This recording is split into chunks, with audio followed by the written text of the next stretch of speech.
Shalom, selamat pagi warga jemaat GKI Ebenezer Timika dari rayon Yerusalem sampai rayon Yordan dan juga warga Kristen dimanapun berada. Kita patut bersyukur oleh karena pemeliharaan Tuhan sehingga kita dapat berjumpa lagi dalam siaran Bina Keluarga Kristen edisi Rabu tanggal 16 April tahun 2025. Pagi ini kita akan mendengarkan firman Tuhan dalam renungan pagi yang akan disampaikan oleh Penatua Bapak Pebrin Saragih. Untuk mengawali siaran di pagi ini, kita akan memulainya dengan doa. Salam, selamat pagi warga jemaat GKI Ebenezer Timika dari rayon Yerusalem sampai rayon Yordan dan pendengar yang menyaksikan siaran Bina Keluarga Kristen yang dikasihi Tuhan kita Yesus Kristus. Sebelum kita membaca dan mendengarkan firman Tuhan di pagi hari ini, mari kita berdoa. Kami menghampiri kekudusan-Mu ya Bapa yang di surga, seraya berucap, terima kasih ya Bapa atas napas kehidupan, kesehatan yang Kau berikan pada kami sampai saat ini. Bapa, di pagi hari ini kami hendak membaca dan merenungkan sebahagian daripada firman-Mu. Buka pintu hati dan pikiran kami, agar kami dimampukan dan dimengertikan akan apa maksud daripada firman-Mu ini ya Bapa. Bersabdalah kepada kami, karena kami telah siap diri untuk mendengarkan-Mu. Di dalam nama Yesus Kristus, kami berdoa. Amin. Bagian firman Tuhan yang akan kita baca di pagi ini, hari Rabu tanggal 16 April 2025, dalam Minggu Sengsara yang ke-7, atau yang disebut Pasio, terpilih dari kitab Perjanjian Baru, dalam Injil Matius, pasal 26, yang kita akan baca pada ayat 71 dan ayatnya yang ke-72 dengan perikop Petrus menyangkal Yesus. Demikian bunyi firman Tuhan. Ketika ia pergi ke pintu gerbang, seorang hamba lain melihat dia dan berkata kepada orang-orang yang ada di situ, orang ini bersama-sama dengan Yesus, orang Nazaret itu.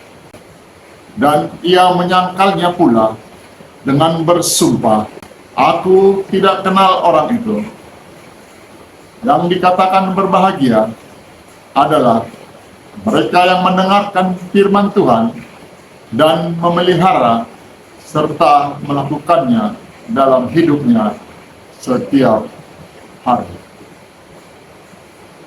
Dari pembacaan firman Tuhan ini, saya berikan judul dari renungan kita, yaitu konsistensi iman di tengah tekanan yang meningkat. Salam warga jemaat GKI Ebenezer Timika dan pendengar yang menyaksikan siaran Bina Keluarga Kristen yang dikasihi Tuhan Yesus Kristus. Malam itu semakin larut. Cahaya obor-obor di halaman rumah imam besar mulai meredup. Tetapi suasana batin Petrus semakin gelap. Ia sudah menyangkal sekali, tapi jiwanya belum tenang. Maka ia berpindah dari halaman ke serambi, sebuah langkah kecil, namun menggambarkan upaya melarikan diri dari sorotan. Namun, bahkan di tempat baru itu, Tuhan mengizinkan konfrontasi datang kembali. Kali ini, bukan hanya seorang perempuan, melainkan seorang hamba lain. Dan kali ini, ia berkata pada kerumunan, orang ini bersama-sama dengan Yesus, orang Nazaret itu. Ini bukan hanya tudingan, ini pengumuman publik. Dan tekanan itu membesar. Ini bukan hanya pertanyaan pribadi, tapi pertaruhan harga diri di depan massa. Dan Petrus kembali menyangkal, tapi kali ini lebih dalam, ia bersumpah. Dalam budaya Ibrani, bersumpah adalah memanggil nama Tuhan sebagai saksi. Jadi, Petrus bukan hanya menyangkal, tapi melibatkan Allah untuk menutupi ketakutannya. Sebuah ironi yang menyayat lidah, yang pernah berkata, "Engkaulah Mesias," kini mengucapkan, "Aku tidak kenal orang itu."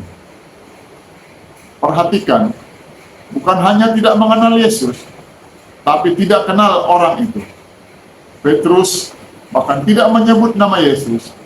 Dia mengambil jarak seutuhnya dari Tuhannya, seolah Yesus tidak pernah hadir dalam hidupnya. Tekanan memang bisa menyikap isi hati yang paling dalam di balik setiap sumpah penyangkalan. Ada ketakutan yang belum dipulihkan. Ada trauma yang belum ditaklukkan. Ada luka yang belum ditopang oleh kasih yang sempurna. Warga jemaat GKI Ebenezer Timika dan pendengar yang menyaksikan siaran Bina Keluarga Kristen yang dikasihi Tuhan Yesus Kristus. Petrus sedang berada di pusaran konflik batin antara ingatan tentang kasih Yesus dan desakan untuk menyelamatkan diri. Dan malam itu, desakan itu menang untuk kedua kalinya. Tapi ingat, Yesus tidak menjauh saat Petrus menyangkal. Kasihnya tetap mendekat meski sahabatnya berpaling. Bahkan dalam penyangkalan yang kedua kali ini, Yesus masih menantikan pertobatan. Lalu, bagaimana dengan kita? Pernahkah kita, karena tekanan lingkungan, memilih untuk menekan iman kita? Pernahkah kita bersembunyi di balik senyum sosial, tapi menolak menyebut nama Yesus ketika dibutuhkan? Pernahkah kita memanggil nama Tuhan untuk menutupi ketakutan, bukan karena kasih dan percaya? Hari ini kita diingatkan bahwa penyangkalan tidak hanya terjadi dalam perkataan, tapi dalam pola hidup yang menjauh dari Tuhan. Dan sumpah yang salah, sekalipun terdengar religius, adalah tanda bahwa hati kita sedang digoyahkan oleh dunia. Tuhan Yesus memberkati firman-Nya bagi kita sekalian. Amin. Mari kita berdoa. Kembali kami menghampiri kekudusan-Mu ya Bapa yang di surga, seraya mengucap terima kasih ya Bapa atas kebenaran firman yang telah kami baca dan kami renungkan di pagi hari ini. Bapa yang di surga, biarlah kami dapat mengikuti apa kata firman-Mu ini ya Bapa, supaya kami dapat terus setia untuk Engkau ya Yesus Kristus. Roh Kudus, sertai dan tuntun kami terus, agar kami dimampukan untuk tidak menyangkal, untuk tidak lari daripada kehendak-Mu ya Bapa. Bapa yang di surga, biarlah kami terus dapat mengikuti perintah-perintah firman-Mu ya Bapa. Ampunkan salah dan dosa kami, agar kami layak menerima berkat yang akan Engkau berikan kepada kami. Di dalam nama Yesus Kristus, kami telah berdoa. Amin. Demikianlah renungan firman Tuhan yang telah kita dengar di pagi ini. Kiranya Tuhan Yesus Kristus akan menyempurnakan firman-Nya bagi kita dan memberikan kita kekuatan dan menyertai kita dalam aktivitas dan kerja kita di hari ini. Tuhan Yesus memberkati. Shalom.